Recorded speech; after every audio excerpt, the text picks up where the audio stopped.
Hello உறவுகளே, எல்லோருக்கும் வணக்கம். நான் தான் உங்கள் எஸ்கே.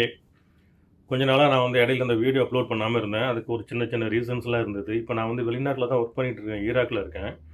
கம்பெனில ஒரு அன்எக்ஸ்பெக்டடா ஒரு பையன் இறந்துட்டான். ஹெல்த்தியா இருந்த பையன் தான். அது எல்லாரையும் ரொம்ப பாதிச்சது. அது என்ன ரொம்பவே பாதிச்சது. ஏன்னா, நாங்க 2 பேரும் அடிக்கடி ஒண்ணாவே ட்ராவல் பண்ணியிருக்கோம். இந்தியா வெக்கேஷன் போகும்போதெல்லாம். அந்த மாரி நடந்த சில விஷயங்கள்ல இதாயிடுச்சு. அப்புறம் எனிவே, இப்போ நம்ம இன்னைக்கு நான் இங்க ஸ்ரீநகர் போயிருந்தேன். இப்போ லாஸ்ட் ஒரு 1 1/2 மந்த் முன்னாடி 1 1/2 மந்த் இல்ல, 1 மாசம் முன்னாடி. ஸ்ரீநகர் போயிருந்தோம். அது ஒரு பெரிய சம்பவமே நடந்துச்சு. என்னன்னா, போனோம் உங்க ஃப்ளைட் லேண்டிங் விசிபிலிட்டி கிடைக்காம ஒரு 2 நாள் சுற்றி சுற்றி திருப்பி டெல்லியிலே விட்டானுங்க. இப்போ நம்ம பார்த்துட்டு இருக்கிறது பார்த்தீங்களா, ஸ்ரீநகருக்கு மேலே நம்ம பறந்துட்டுருக்கோம். அந்த ஸ்ரீநகரை சுற்றி உள்ள மிகப்பெரிய உயரமான மலை பிரதேசங்க. அது ஃபுல்லாக பனியாலேயே கவர் ஆகிருக்கு பாருங்களேன். அது ரொம்ப பயங்கர ஆச்சரியமாக இருந்துச்சு. ஆனால் இன்றைக்கி நம்ம அதை பார்க்குறது ஒரு சின்ன கிஃப்டடுன்னு நினைக்கிறேன். ஏன்னா அங்கே 2 நாள் சுற்றி சுற்றி விசிபிலிட்டின்னு இறக்கி விட்டாங்கல்ல. அப்போ ஒன்றுமே தெரியலைங்க. அது ஒரு புகை மூட்டத்துக்குள்ளே போகிற மாதிரி தான் இருந்துச்சு. ஆனால் இந்த இடம் பார்க்கும்போது கொஞ்சம் மனசு திருப்தியாக இருக்குது. பட் என்ன, ஒரு 3 நாள் வேஸ்ட் ஆகிடுச்சிங்க. அதனால் கொஞ்சம் அப்படியே கொஞ்சம் ஒரு மாதிரி இருந்துச்சு. ஆனால் அவங்களுக்கு ஜாலியாக என்ஜாய் பண்ணிவிட்டோம் அதை மேட்ச் பண்ணி. இப்போ நான் சின்னதாக உங்களுக்கு இந்த பேக்ரவுண்ட் மியூசிக் ஒன்று போடுறேன். அதை அப்படியே மைல்டாக கேட்டுட்டு என்ஜாய் பண்ணுங்க.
இப்போ நம்ம பார்த்துட்ருக்க இந்த இடம் ஸ்ரீநகரில் இருக்கக்கூடிய 2 மிகப்பெரிய கிரிக்கெட் ஸ்டேடியம். இதில் இது ஒன்று நம்பர் 1. இதுதான் ரொம்ப பெரிய கிரிக்கெட் ஸ்டேடியமாக. இந்த ஸ்டேடியத்தில் நம்ம எல்லோரும் உள்ளே போக முடியாது. கொஞ்சம் ஏன்னா அந்த ஒரு பாதுகாப்புக்காக அவங்க ரொம்ப ஒரு நல்ல ஒரு டைட் செக்யூரிட்டி பண்ணி வச்சுருக்காங்க. இதில் தாங்க நம்ம உலக நாட்டில் உள்ள பெரிய பெரிய கிரிக்கெட் ஜாம்பானுங்களும் இங்கே விளையாண்டுருக்காங்க பாருங்கள்.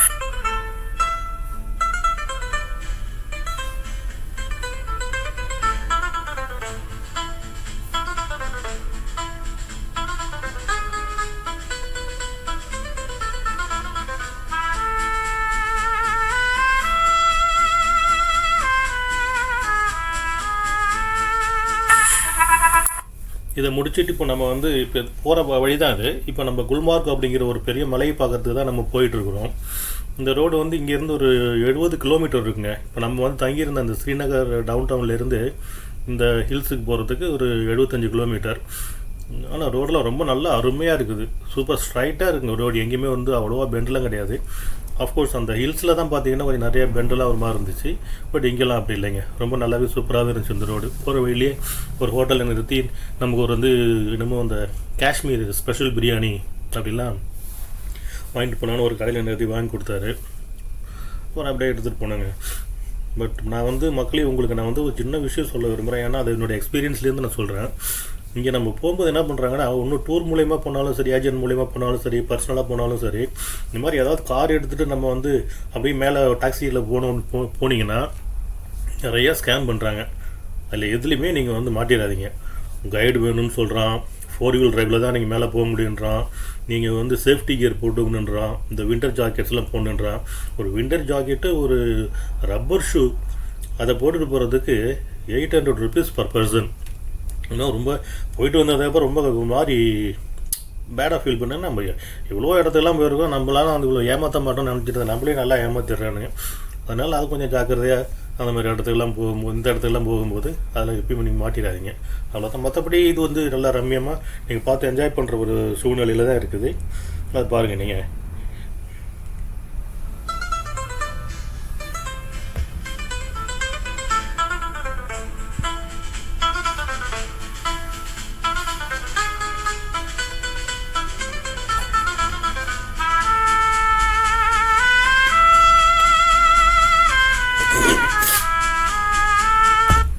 இது வந்து நீங்கள் சீசனில் போங்க. சீசனில் போனீங்கன்னா அந்த ரோடு கூட உங்களால் எதையுமே பார்க்க முடியாது. ஒரு மரத்தை கூட நீங்கள் பச்சையாகவே பார்க்க முடியாதான். ஃபுல்லாகவே ஒயிட் ட்ரீஸ் மாதிரியே இருக்குமாங்க. அந்த அளவுக்கு வந்து ஃபுல்லாக பனி வந்து அப்படியே ஃபார்ம் ஆகிருக்குமா. இந்த ரோடெல்லாம் வந்து ஷவுல் மிஷினை வச்சு தான் வந்து எல்லாம் ஸ்ப்ளிட் பண்ணி அப்புறமா தான் நம்ம போகிற வாகனங்களுக்கெல்லாம் போகிறதுக்கு வழி கிடைக்கும் அப்படின்னு அவர் சொன்னார். எனக்கு அந்த மாதிரி ஒரு சீசனில் போகணுன்னு ஒரு ஆசை இருக்குது. நீங்களும் அந்த மாதிரி ட்ரை பண்ணுங்கள், என்ஜாய் பண்ணுங்கள் அந்த ட்ரிப்பெல்லாம். அதெல்லாம் ரொம்ப பியூட்டிஃபுல்லாக இருக்குது. நம்ம நாட்டுக்குள்ளேயே இப்படிலாம் பார்க்க வேண்டிய எவ்வளோ இடங்கள் இருக்குது. அதை மிஸ் பண்ணக்கூடாது இல்லை லைஃப்பில். ஒரு டைமாவது ஜஸ்ட் எதையாவது ஒரு விஷயத்த சொல்லிவிட்டா நம்ம அந்த இடத்துக்கு போய் ஜாலியாக அதை என்ஜாய் பண்ணிட்டு வரணுங்க. அப்புறம் இல்லைன்னு வச்சிங்களேன், நம்ம இந்தியாவில் வந்து இருக்கிறதுக்கான அர்த்தமே இல்லாமல் போயிடுது. அதை நான் ரொம்ப லேட்டாக புரிஞ்சுட்டேன். அது எனக்கு பெரிய ஒரு இதாக இருந்துச்சு. அது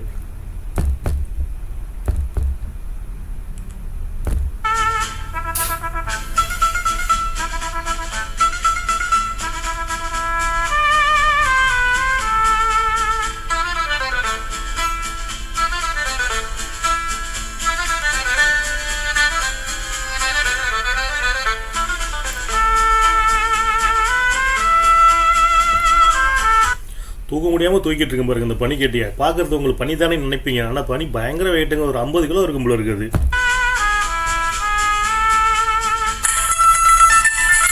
இப்போ நம்ம வந்து குல்மார்க்லேருந்து மலையிலேருந்து இறங்கி வந்துட்டோம்.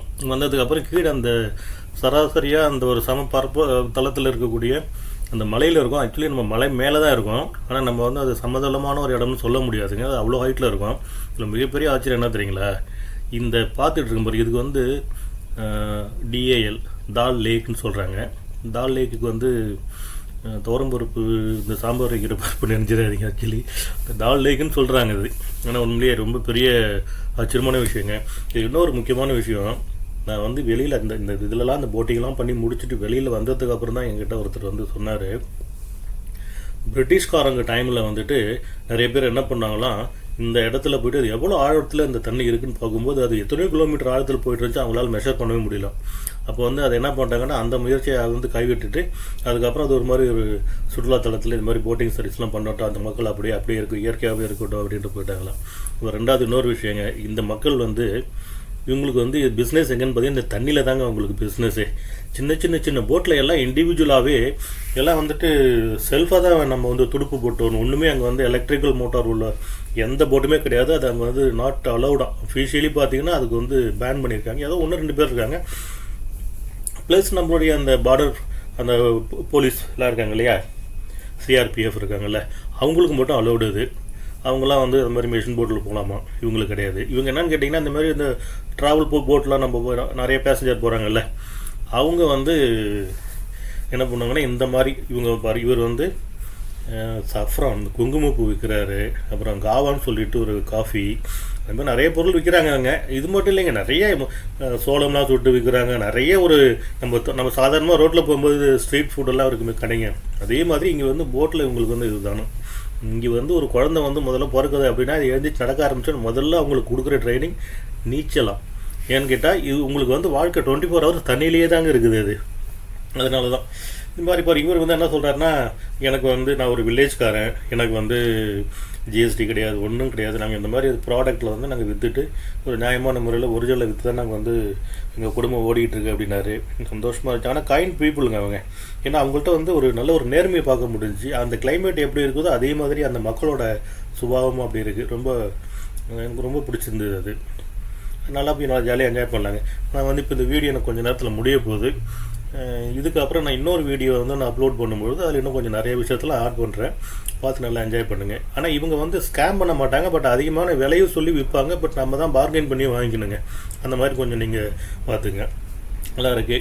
இதை பார்த்து நீங்கள் வந்து என்ஜாய் பண்ணுங்கள். நான் வந்து அடுத்த வீடியோவில் உங்களை சந்திக்கிறேன். அதுவரை உங்களிடம் விடைபெறுவது உங்கள் SK.